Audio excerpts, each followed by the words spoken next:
গত মেলেং চেতিয়া গাঁৱৰ কাষতে থকা যি ভূমি বহিৰাগতক বিক্ৰী কৰিছে এই বিক্ৰী অতি সোনকালে বন্ধ কৰিব লাগে।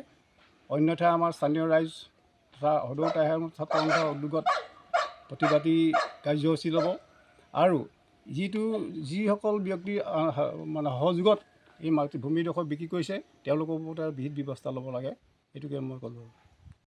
তিয়ক ৰাজহ চক্ৰ অন্তৰ্গত হোলোঙাপাৰ মৌজা যি তিনিকুণীয়া ঘৰফুলীয়া প্লটৰ এটুকুৰা ভূমিৰ কাষত ভূমিৰ কাষতে এটি অংগনবাদী আৰু এখন ৰাজহুৱা খেলপথাৰ আৰু গাঁও অধ্যুষিত আমাৰ খিলঞ্জীয়া জাতি জনগোষ্ঠী অধ্যুষিত গাঁওসমূহৰ কিন্তু এজন ব্যক্তিয়ে তেওঁ ভূমিখিনি বহিৰাগত বনিয়াক বিক্ৰী কৰি ইয়াত উদ্যোগস্থলীলৈ পৰিৱৰ্তন কৰি পানি ইয়াত উদ্যোগ নিৰ্মাণ কৰিবলৈ কৈছে। আমি তাৰ বিৰোধিতা জনাইছোঁ।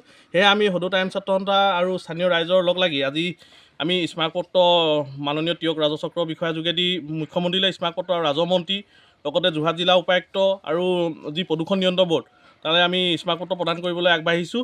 অতি সোনকালে ইয়াত উদ্যোগ স্থাপন বাতিল কৰিব লাগে আৰু লগতে যি ইয়াত বহিৰাগত বনিয়াক মাটি বিক্ৰী কৰিবলৈ লৈছে এই সিদ্ধান্ত বাতিল কৰিব লাগে। অন্যথা টাইম ছাত্ৰ সন্থাৰ লগতে আমাৰ স্থানীয় ৰাইজৰ লগত একগোট হৈ ইয়াত গণতান্ত্ৰিক আন্দোলন গঢ়ি তুলিবলৈ বাধ্য হ'ম। আমি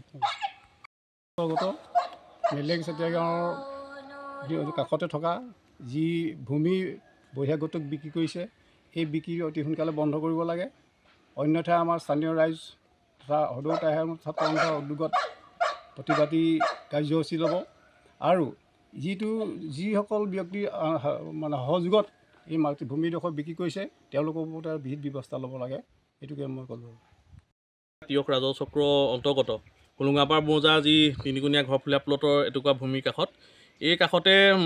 ভূমিৰ কাষতে এটি অংগনবাদী আৰু এখন ৰাজহুৱা খেলপথাৰ আৰু গাঁও অধ্যুষিত আমাৰ খিলঞ্জীয়া জাতি জনগোষ্ঠী অধ্যুষিত গাঁওসমূহৰ কিন্তু এজন ব্যক্তিয়ে তেওঁ ভূমিখিনি বহিৰাগত বনিয়াক বিক্ৰী কৰি ইয়াত উদ্যোগস্থলীলৈ পৰিৱৰ্তন কৰি পানি ইয়াত উদ্যোগ নিৰ্মাণ কৰিবলৈ কৈছে। আমি তাৰ বিৰোধিতা জনাইছোঁ। সেয়ে আমি সদৌ টাইম ছাত্ৰ সন্থা আৰু স্থানীয় ৰাইজৰ লগ লাগি আজি আমি স্মাৰকপত্ৰ মাননীয় তিয়ক ৰাজহ চক্ৰৰ বিষয়াৰ যোগেদি মুখ্যমন্ত্ৰীলৈ স্মাৰকপত্ৰ আৰু ৰাজহ মন্ত্ৰী লগতে যোৰহাট জিলা উপায়ুক্ত আৰু যি প্ৰদূষণ নিয়ন্ত্ৰণ বৰ্ড তালৈ আমি স্মাৰকপত্ৰ প্ৰদান কৰিবলৈ আগবাঢ়িছোঁ। অতি সোনকালে ইয়াত উদ্যোগ স্থাপন বাতিল কৰিব লাগে আৰু লগতে যি ইয়াত বহিৰাগত বনিয়াক মাটি বিক্ৰী কৰিবলৈ লৈছে এই সিদ্ধান্ত বাতিল কৰিব লাগে। অন্যথা টাইম ছাত্ৰ সন্থাৰ লগতে আমাৰ স্থানীয় ৰাইজৰ লগত একগোট হৈ ইয়াত গণতান্ত্ৰিক আন্দোলন গঢ়ি তুলিবলৈ বাধ্য হ'ম। আমি